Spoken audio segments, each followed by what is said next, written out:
Hi and welcome to Driver's Seat. Today we're taking a look at the 4th generation Kia Sportage. Now this is an important model for Kia, as last year 44% of its UK sales were made up of just this one car alone.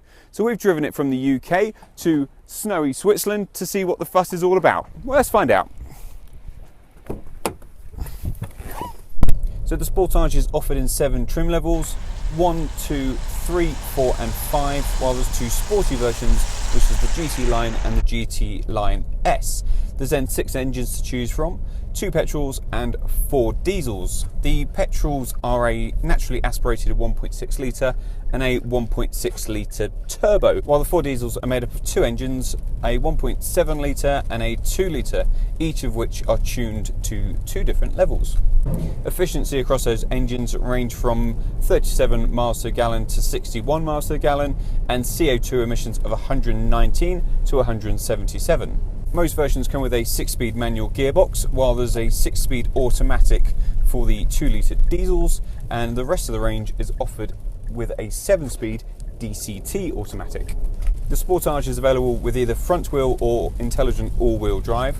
The lowest spec models only get front wheel drive, whilst the mid to higher range models are available with the all-wheel drive. And that goes with the engines as well. The entry-level petrol and the 1.7 diesel also don't get the all-wheel drive option, but the 1.6 turbo and the 2-litre diesel do. Kia call it intelligent all-wheel drive because predominantly it's front-wheel drive. However, if the computers on board notice some slippage, or equally if you're cornering and need extra grip to the outside wheels or the wheels with the most grip, then up to 40% of the torque can be sent to the back wheels. However, there's a button next to the gear lever which will allow a 50-50 split up to speeds of around 25 miles an hour. There's also a hill descent mode if you're going down steeper hills, which will limit the car's speed to just 5 miles per hour. While prices start off at $18,250 and stretch all the way up to $31,995. We're testing the 1.6 litre T-GDi, which essentially means turbocharged petrol with a 6-speed manual gearbox in GT Line trim, and that's available from £24,605.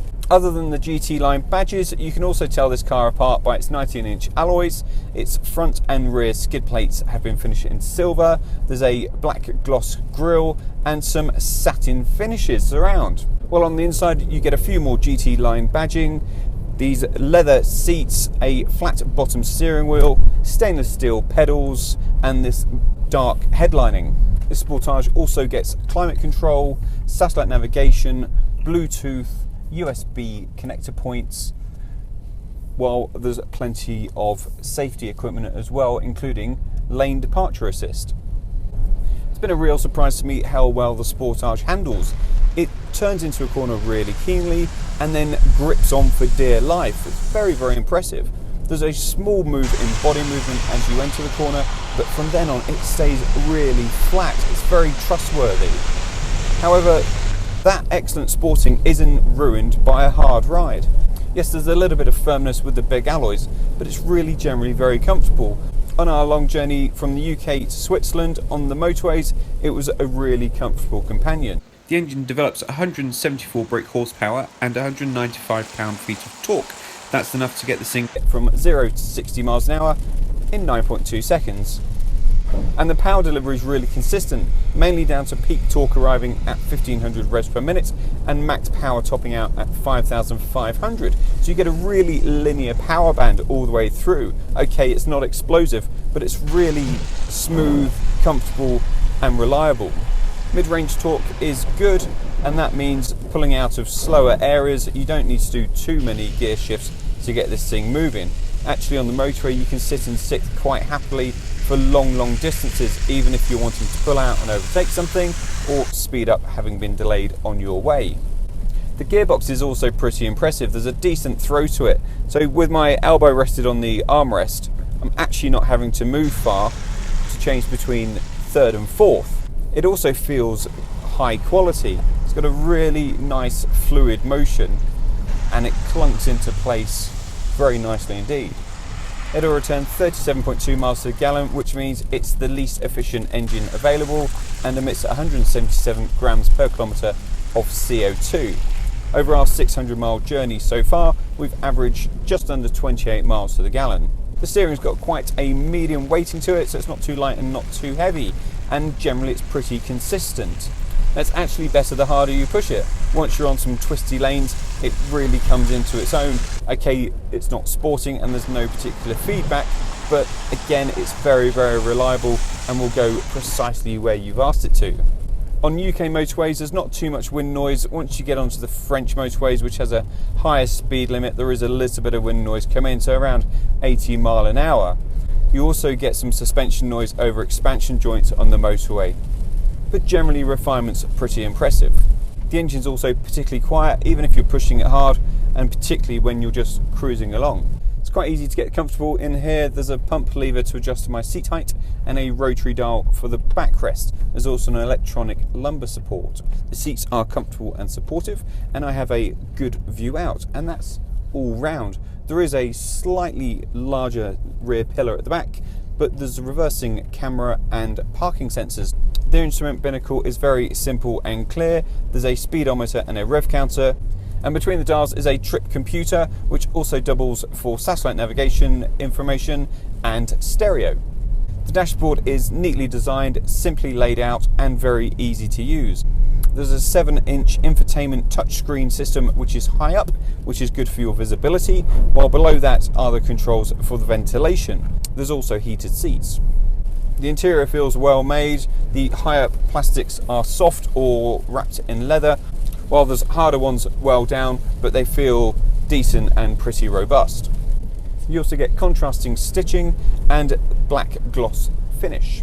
There's some good storage in here. In the doors, I've got space for a decent sized bottle and perhaps a wallet behind it. In front of the gear lever is a good size anti-slip tray where I can put my phone for the USB port, while in the middle there's this quite deep and reasonably well sized storage bin. The glove box isn't bad either, and there's a sunglasses holder by the rear view mirror. The infotainment system has a clear and easy to read screen. The navigation display is simple and easy to follow.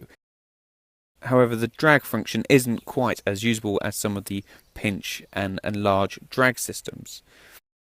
On our trip back through France, we were told on a couple of occasions of serious delays ahead, and then when we got there in less than an hour, there was no traffic at all, having had the system try and reroute us. In the back, it's actually a really nice place to be. It's also so easy to get in and out of with these massive doors. There's plenty of headroom, there's plenty of leg and knee room, and the seats are really comfortable. They also adjust for tilt as well. There's 4 or 5 different settings. If you want to make more space for the boot, you can also fold those seats down on a 60-40 split, and they lock into place, so there's never going to be any worry about them popping back up and moving your extended load bay around. There's a small door bin, and between the seats there's a fold down armrest which has 2 cup holders in it. If you want to take 3 adults, there's more than enough room actually. It's wide enough. There's a small low transmission tunnel, so there's room for your feet, and there's decent headroom. The boot has a big square large opening and a big large square floor, and it's also adjustable, so you can lower it by a good couple of inches. If you don't want to do that, then you've got some good underfloor storage. The boot's got 491 litres of capacity, which is way short of a Tiguan, which is up at 615. A Cougar will give you 406, so that's a lot less than the Sportage, whilst an Ateca is very similar at 510.